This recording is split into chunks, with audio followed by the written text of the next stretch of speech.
बीते कुछ महीने पहले केंद्रीय मंत्री पीयूष गोयल ने एक ट्वीट के माध्यम से कहा, जीआई टैग से पंजीकृत हुआ मिथिला का मखाना, किसान को मिलेगा लाभ और आसान होगा कमाना।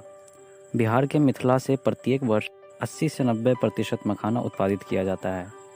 इससे पहले वर्ष 2016 में भागलपुर की जर्दालू आम, वर्ष 2018 में मुजफ्फरपुर की शाही लीची व अन्य जिले के जैसे मगही पान, कतरनी चावल आदि को जीआई टैग प्राप्त हो चुका है।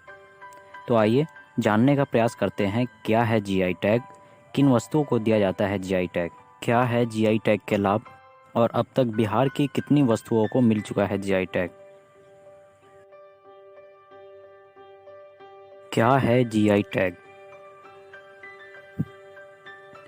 वर्ष 1999 में भारतीय संसद द्वारा रजिस्ट्रेशन एंड प्रोटेक्शन एक्ट के तहत जियोग्राफिकल इंडेक्शन ऑफ गुड्स पारित किया गया, जिसे वर्ष 2003 में लागू किया गया। वर्ष 2004 में दार्जिलिंग के चाय को पहला जीआई टैग मिला। जीआई टैग के माध्यम से किसी भी वस्तु के गुणवत्ता के आधार पर उस वस्तु को एक भौगोलिक पहचान दे दी जाती है। जीआई टैग देने का एक उद्देश्य किसी वस्तु के गैरकानूनी उपयोग को रोकना भी है। भाजपा सांसद राकेश सिन्हा के अनुसार अब तक देश के कुल 420 वस्तुओं को जीआई टैग दिया जा चुका है, जिसमें से 29 विदेशी वस्तुएं शामिल हैं। किन उत्पादों को दिया जाता है जीआई टैग? तो इसमें पहला है कृषि से जुड़े उत्पाद। किसी विशेष भौगोलिक क्षेत्र में उत्पादित वस्तुओं को जीआई टैग दिया जाता है, जैसे उत्तराखंड का तेजपात, बासमती चावल, दार्जिलिंग की चाय, भागलपुर की जर्दालू आम। दूसरा है हैंडीक्राफ्ट के क्षेत्र में। हैंडीक्राफ्ट के क्षेत्र में यदि बात किया जाए तो बनारस की साड़ी, चंदेरी की साड़ी, सोलापुर का चद्दर, मैसूर का सिल्क, तमिलनाडु का कांजीवरम सिल्क इत्यादि शामिल है।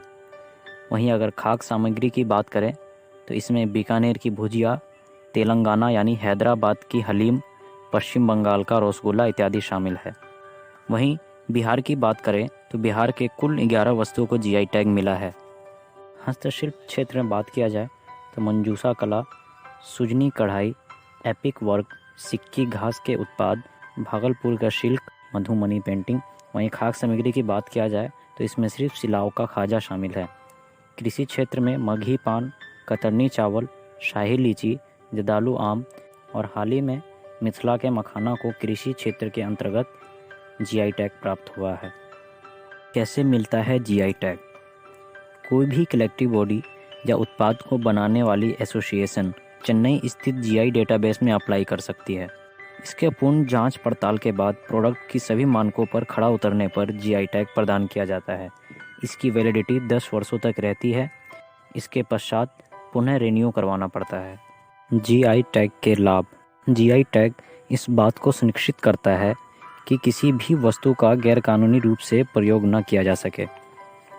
दूसरा है परंपरागत ज्ञान का संरक्षण। वर्षों से चली आ रही परंपरागत ज्ञान का संरक्षण करता है, जिससे उसकी पहचान बनती है और विभिन्न प्रकार के लोग ज्ञान, कौशल, कला से अवगत होते हैं। तीसरा है अंतर्राष्ट्रीय पहचान। प्रत्येक वर्ष विदेशी लोग इन वस्तुओं से प्रभावित होकर भारत हस्तशिल्प व अन्य चीज़ों को देखने आते हैं, जिससे अंतर्राष्ट्रीय पहचान व टूरिज्म, निर्यात आदि को बढ़ावा देने में मदद मिलता है।